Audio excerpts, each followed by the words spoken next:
My name is Anthony Van Dyke. I am a portrait painter, and today I'm here with Vogue to share my life in looks. There's such a brevity to my work, and there's so much diversity in my work. I spent years and years working with the most beautiful, gorgeous, intellectual models I could possibly find. I have created some of the most compelling pieces about society that you could ever possibly imagine. I'm a disruptor. I'm going to be honest, I'm a disruptor. I've disrupted an industry that people thought could not be disrupted. And it's just so important to me that people understand my work is loud and clear. Political statement, political statement, political statement, political statement, political statement. Everything I've done has been commentary on the church, or England, probably, monarchy. I feel very moved by disease. To be able to do something like that as just a meager painter it's God's greatest blessing. Okay, let's get started. Oh my God, this was 1620. I was still getting my bearings as an artist. I saw probably a young boy, he looks about what, 11, on the street, and I said, would you mind just giving me a spare hour of your time, and can I just paint a portrait of you? You know, Europe was in conflict. So this was the start of the 30 Years' War. And I think that went on for 30 years, so that's difficult. Look at that head of hair, honestly, that's gorgeous. Look at his bangs. The Mayflower touched down in Plymouth, Massachusetts, 1620, and I had thoughts of colonialism on the mind. I had thoughts of war. I had thoughts of poverty, hunger. Look at how skinny he looks. You can tell in the face. He's thin, almost frail looking, cheekbones, just, that's political commentary. It really is.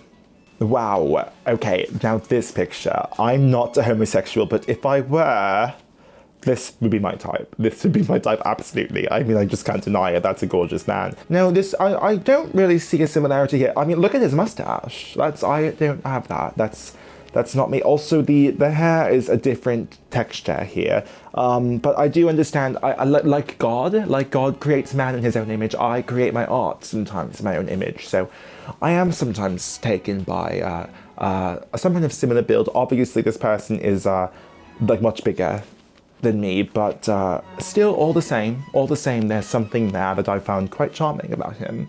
So I put the colonialism bit to the side, because I mean, I had touched on that enough, it was getting a bit boring, and I focused all of my attention on the Dutch West India Trading Company. That is an amazing place to buy some spices, honestly. I had spent the 3 years in between that first portrait and this one focusing all of my attention on this image. Pardon my French, you can tell this man has a big, I'm just gonna say it. And that's evidentiary on the face region. You can usually indicate that from the face. And that's something I felt was important to get across, because this was the beginning of the Franco-Spanish War. This was the beginning of the Franco-Spanish War, and things just were not good in Europe. I call him Mr. Big. Next picture. Wow. So I'm not sure if you're familiar with the story of Icarus, but Icarus is basically this like hot twink, and he has a daddy, and Icarus's daddy makes him these gorgeous wings and says we can fly out of prison. I don't really remember why they're in prison. I felt really compelled by the story of Icarus because he flew too close to the sun. I interpret that, I hear twink is too hot. People want to bring him down. People want to bring a twink down, and it happens all the time in history. I don't really remember who this person was, but look at those cheekbones. Look at those cheekbones, look at those nipples, even. Wow. Yeah, I don't know why I chose to make those nipples so erect, but they just spoke to me that way. And, you know, and the Dutch at this point had acquired some pieces of Brazil. They had acquired some pieces of Brazil, and I just could not, as an activist, an artist, I couldn't sit by idly while colonialism happened. So I figured, why not take that power to art? And so what I did here is, this is representing those parts of Brazil. To me, Icarus is flying too close to the sun, right? So the sun's actually out of frame in this picture, and that's because we live in a geocentric solar system. And that means that the sun is revolving around the earth at all times. And to me, I was thinking colonialism revolves around the earth at all times. We can't escape it. That's so sad as an artist. And so I wanted to best depict that with this image and those nipples. This was the year that Galileo kind of announced maybe we don't revolve around the sun. And so I felt that all of my prior work was recontextualized with this knowledge. And the way it personally impacted me was so difficult to process that I had to find the most beautiful man I could possibly find and bring him out to a sunflower field and just go nuts with a painting. This is a man grappling with reality. This is a man grappling with the truth about the sun. He's looking at you, the observer, and he's pointing at that sunflower. And he's saying, we revolve around the sun. Galileo is right. Listen to Galileo. And the 30 Years' War is just still ravaging. Look at those lips, actually. Look at his slender neck.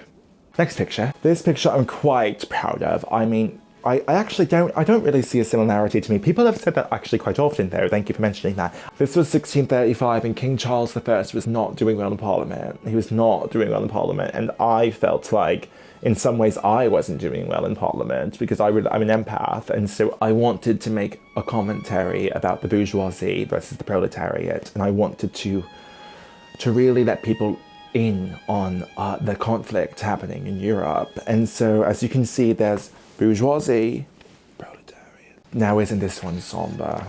So I made this painting about misogyny. I made that painting about misogyny because I have a mother and a sister, and I couldn't just stand by while they were treated like second-class citizens. And so I wanted to really exemplify true masculinity with this picture and make a statement about why that's so bad, because it's so bad, right? And so this is just a real masculine man's man. It's a man's man, and he's macho and he's tough and he's a big man. He's tough and strong. He's so he's handsome. He's strong. He's got an amazing jawline, and he's just representative of all of the hyper masculinity of the time, and it was really ravaging Europe. So I wanted to kind of put a face to the masculinity and just kind of say something about it as best as I possibly could. So this is the last picture I'm going to share today because I die right after this picture is debuted, which is a shame. 41, young. This is a man who's processing the English Civil War happening in real time. This is a man who's processing mortality. He's processing sexuality, most likely, based on the images. So this picture will remain infamous to me as my finale, my grand finale of the art world, and I'm pretty proud of it. I'm pretty proud of it. I don't know, it's just kind of like there's this inextricable thread that is woven in between all of my art, and I'm not exactly sure how to describe it. I'm not sure what it is, but if you look at everything all together, you kind of can see what I mean. A motif, if you will. I'm proud to say I was an activist. I'm proud to say I was an ally. I'm proud to say I was an artist. So that's me. I hope you can accept my humble collection of artwork. I hope it makes you feel something. I really hope it makes you feel, I hope it makes you feel empowered. I hope it makes you feel angry. I hope it makes you feel so sad. I hope it makes you feel aroused. I hope it makes you feel confused sexually. I hope it makes you contemplate life and art and science, the sun, Galileo. I want to create art that moves people. I want to create art that changes people's minds, and I believe I did that. Thank you very much for watching. So I was at the Met. Alone, and then I come across this little painting of this man, Anthony van Dyke, and he is just so girling out by himself. I read a little bit about Anthony van Dyke, and he's Dutch. Okay, I wasn't gonna try the accent. I was gonna try it. Okay, you got me. I was gonna try the accent. And then I said, you know what's easier? Just do British. But this man, like, he was an artist. He came from family money, obviously. He was an artist. But he also was known in, like, the European art scene as being, like, kind of a social climber. And, like, the way he dressed and the way he presented himself, like, it kind of pissed off his contemporaries, because he kind of like got a foot in the door with like the upper class. And I don't know, I then like was like, it's kind of funny that like, I know that it was a thing, like it's just like funny to me that like artists would spend 3 years on a self-portrait, like, and at the same time, like, we are sometimes actually called like narcissists for taking selfies. Like, whoa, like someone trained under someone else to paint a picture of themselves. And then I Google him and there's so many self-portraits. He did a lot of other work and I'm like not discrediting him. And this character, like no shade to Anthony Van Dyke, I hope you're not mad at me, but this character is like an interpretation of what I think an artist of that time may actually be like, which is basically just an artist of this time.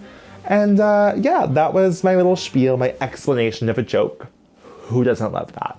Who doesn't love when a joke is just explained to you at full speed in a basement in Brooklyn? Anyway, I'm still not wearing pants. I never am. And I'm sweating profusely. I want my hair to look exactly like this. And I want to start dressing like this. I think this is normal to wear.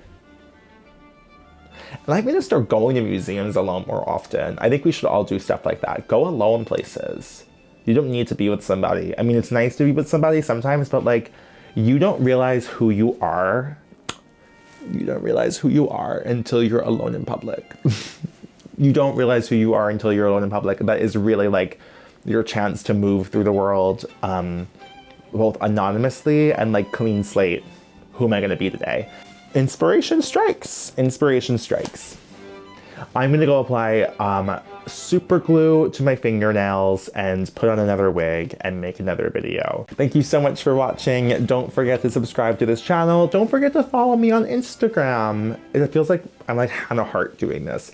Don't forget to follow me on Instagram. Don't forget to follow me on TikTok, and plenty more coming soon. I really appreciate every single one of you. And comment characters you want me to play, and it could be as niche as Anthony Van Dyke, Dutch painter from the 1600s. I mean, who knew? Who knew? Who knew? I didn't know. I'm shocked. I'm just as shocked as you are, honestly.